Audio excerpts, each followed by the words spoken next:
आज हम बात करेंगे नेपाल की उस आग की जिसे बुझाना आसान नहीं। यह आग है युवाओं की नाराजगी, यह आग है न्याय की मांग, यह आग है आज़ादी की पुकार। नेपाल में बीते दिनों जो हुआ उसे पूरे देश ही नहीं बल्कि पूरी दुनिया का ध्यान खींचा। जेनजीज प्रोटेस्ट यानी पीढ़ी का विरोध, एक ऐसा आंदोलन जिसने नेपाल की राजनीति की नींव हिला दी। दोस्तों, कहानी शुरू होती है सितंबर 2025 से, जब नेपाल सरकार ने अचानक सोशल मीडिया प्लेटफॉर्म को बैन कर दिया। फेसबुक, इंस्टाग्राम, व्हाट्सएप और यहाँ तक कि यूट्यूब। कारण बताया गया कि इन कंपनियों ने सरकार के नए नियमों का पालन नहीं किया। लेकिन सवाल उठता है, यहाँ बैन का मतलब सिर्फ तकनीकी संबंध नहीं था, या यह युवाओं की आवाज़ बंद करने की कोशिश थी? नेपाल के युवाओं के लिए सोशल मीडिया सिर्फ मनोरंजन नहीं है, यह उनकी पहचान है, उनकी आवाज़ है, उनका हक है। यही वजह है उन्होंने इसे अपनी आज़ादी पर हमला माना। जैसे ही बैन लगा, सड़कों पर गूंजा एक ही नारा, सोशल मीडिया नहीं, भ्रष्टाचार बंद करो, हमारी आवाज़ बंद नहीं होगी। यह नारा केवल गुस्से का इजहार नहीं था बल्कि एक नई क्रांति का बुलबुल था। आंदोलन का फैलाव, शुरुआत में कुछ 100 लोग काठमांडू की सड़कों पर उतरे, लेकिन कुछ ही दिनों देखते देखते हजारों युवाओं का महासंग्राम बना। विद्यालयों, कॉलेज, विश्वविद्यालयों के छात्र निकल कर आए, लड़कियां भी उतनी ही संख्या में शामिल हुई। नेपाल के हर शहर, हर गली में युवा कह रहा था, हमें आज़ादी चाहिए, हमें न्याय चाहिए। दोस्तों, सरकार को यह आंदोलन हजम नहीं हुआ। उन्होंने इसे साजिश कहा, यहाँ तक कि विदेश हाथ तक का करार दे दिया। लेकिन हकीकत यह है, यह सिर्फ मासूम छात्र थे जो अपने हक के लिए लड़ रहे थे।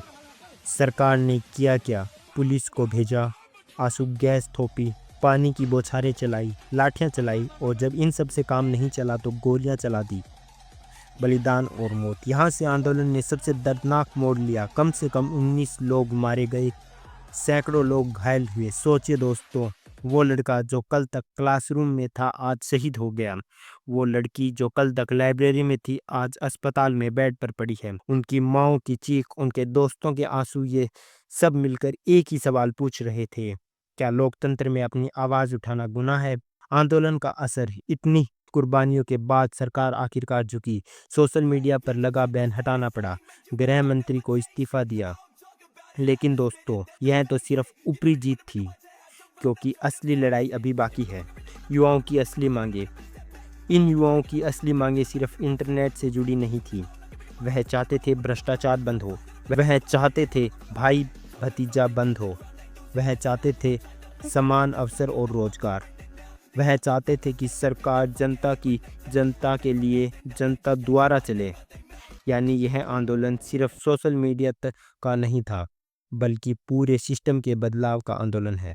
दोस्तों, नेपाल का यह आंदोलन पूरी दुनिया के युवाओं को एक सबक देता है। अगर सरकार आपकी आज़ादी छीन ले तो चुप मत बैठिए। अगर भ्रष्टाचार हद से ज़्यादा बढ़े तो सवाल करो। अगर न्याय सामने दिखे तो आवाज़ उठाओ।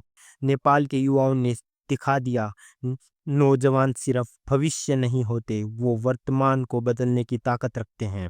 अब सवाल उठता है, आगे क्या? अगर यह आंदोलन सिर्फ बैन हटाने पर रुक जाता तो शहीदों की कुर्बानी बेकार जाती। असली बदलाव तब होगा तब भ्रष्ट नेताओं को सजा मिले। असली जीत तब होगी तब हर युवा को रोजगार और शिक्षा मिले। असली लोकतंत्र तब होगा तब हर नागरिक की आवाज़ बराबर सुनी जाए। मेरे दोस्तों, इस आंदोलन की गूंज सिर्फ नेपाल तक सीमित नहीं रहनी चाहिए। हमें इन युवाओं की आवाज़ को दुनिया तक पहुंचाना है। हमें भ्रष्टाचार और अन्याय के खिलाफ एकजुट होना है। अगर आप नेपाल से हैं तो आपकी जिम्मेदारी, वोट डालें, सवाल पूछें और लोकतंत्र को बचाएं।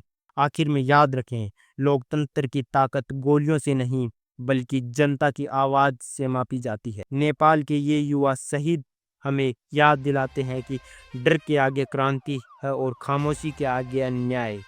यह आंदोलन नेपाल का नया इतिहास लिख रहा है, और इस इतिहास हमें बताता है, सत्ता चाहे जितनी भी मजबूत हो, लेकिन जब नौजवान उठ खड़े हों तो सत्ता को झुकना ही पड़ता है।